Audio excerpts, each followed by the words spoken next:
Indivisible. The word is defined as unable to be divided or separated.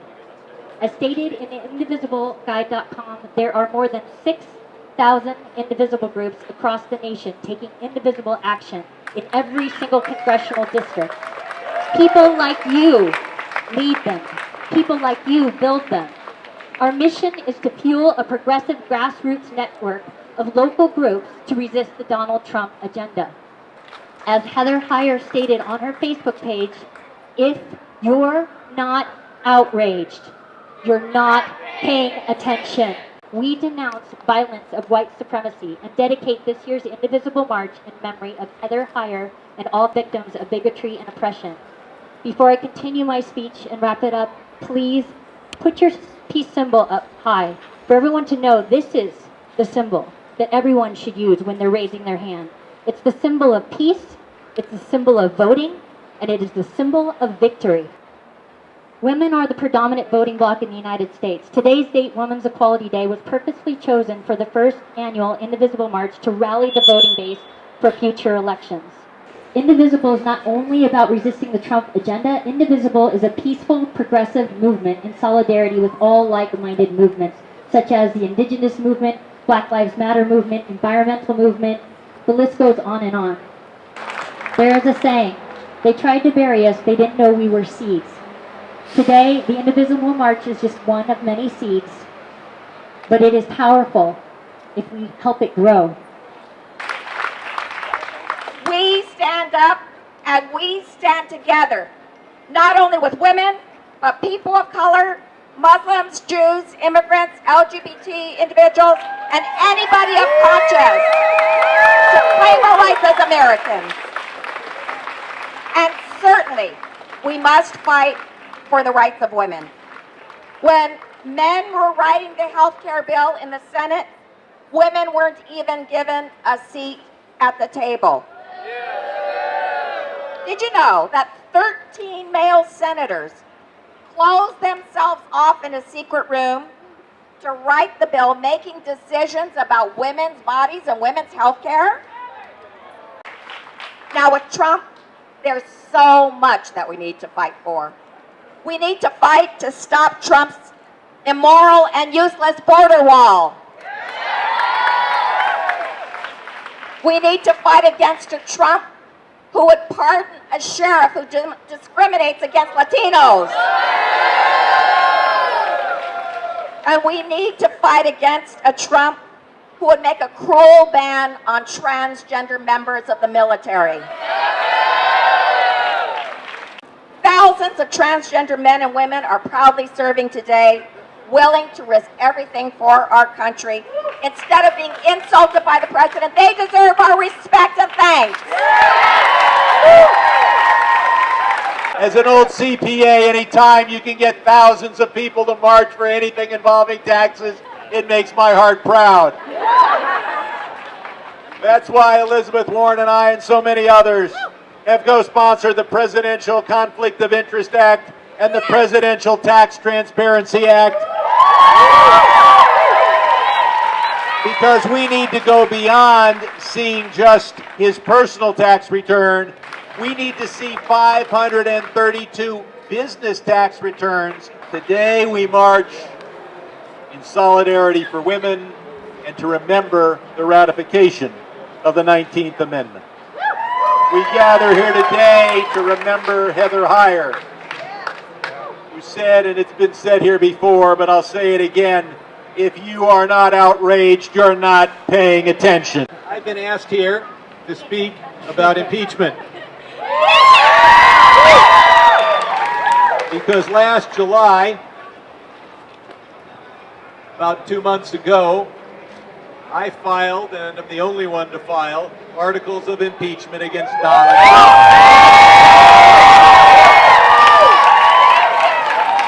And I did so not because I disagree with him on just about everything, but because I took an oath to protect the Constitution.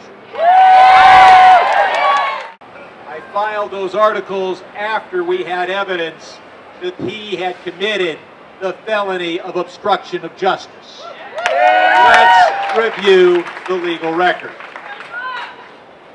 In February, he called in James Comey and threatened him in order to get him to curtail the investigation of Michael Flynn.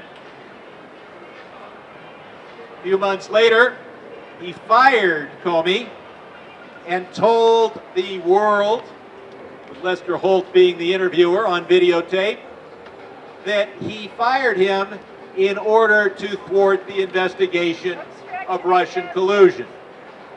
And then in July, he goes on the New York Times audio tape and warns Mueller that he better not look at at Trump's personal finances or he'll fire him. What's he doing? He's obstructing justice. If you have nothing else to do this afternoon, take a look at Section 1512b3 of the Criminal Code of the United States. It lines up perfectly with what Donald Trump has done. Trump needs to make sure that Michael Flynn does not roll over. And unfortunately, yesterday he sent a message that no matter how obviously wrong it is, Trump will pardon whoever he wants to pardon. I'm Assemblymember Laura Friedman. I represent Glendale, Burbank, and Eastern Los Angeles. And you know what? I am outraged. Outraged. I'm outraged for all of the reasons you just heard. I'm outraged because we have a president who believes that if you don't look like him, make the money that he makes, belong to his group, you shouldn't have economic opportunities in America. You shouldn't have justice in America. I'm outraged because for the first time in my lifetime and in many people's lifetimes, the United States is no longer considered the leader of the free world. I am outraged because we have a president who openly uses his office for his own personal gain and that of his children and family. We should all be outraged. I am outraged because as a legislator, I walked into office in November thinking that we were going to have a very different federal government than we have, thinking about ways to push California forward, and instead I have to spend a large portion of my time trying to defend California against the actions of the Donald Trump administration. An administration that for the first time in 40 years wants to open our beaches to offshore oil drilling. An administration that wants to take away our national monuments and open them up to for-profit companies to mine water, to mine minerals. An administration that wants to take away our ability to regulate our air quality. Hell no. In California, we have a very public and outward effort at all levels of our government to try to make California a state that shows that you can respect all of your citizens, that you can protect people's basic civil rights, people's rights to love and marry who they want, people's rights to have economic opportunity, whatever the color of their skin. A state that says, we want you to immigrate to our state, we want you here, we love our neighbors.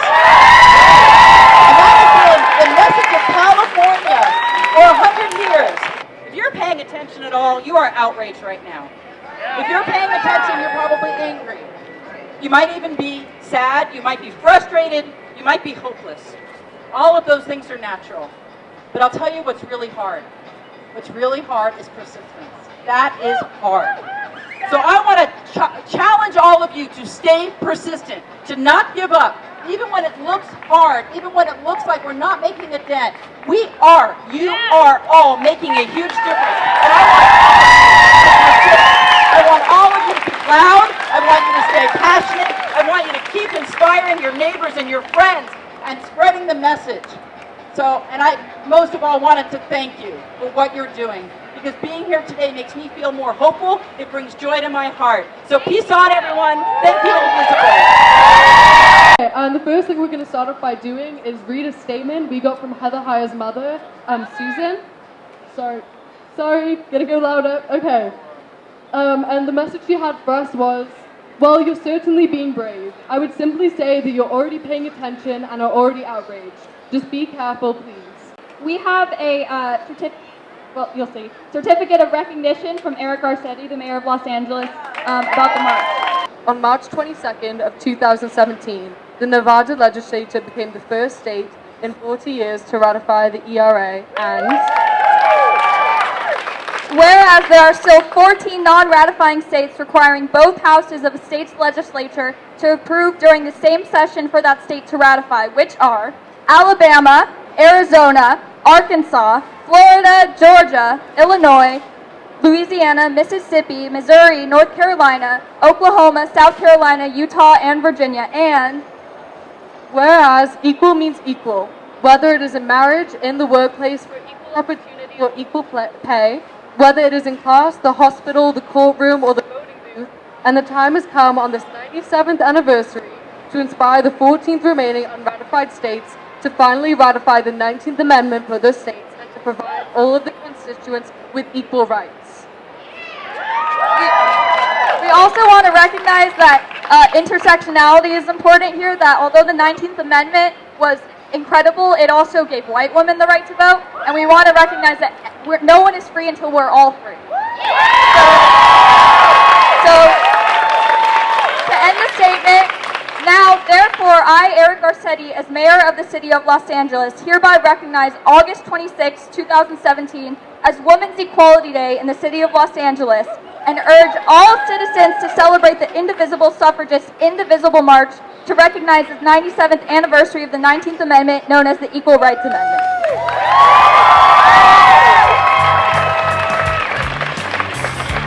We are indivisible! We are indivisible! We are indivisible! We are indivisible! We are indivisible! We are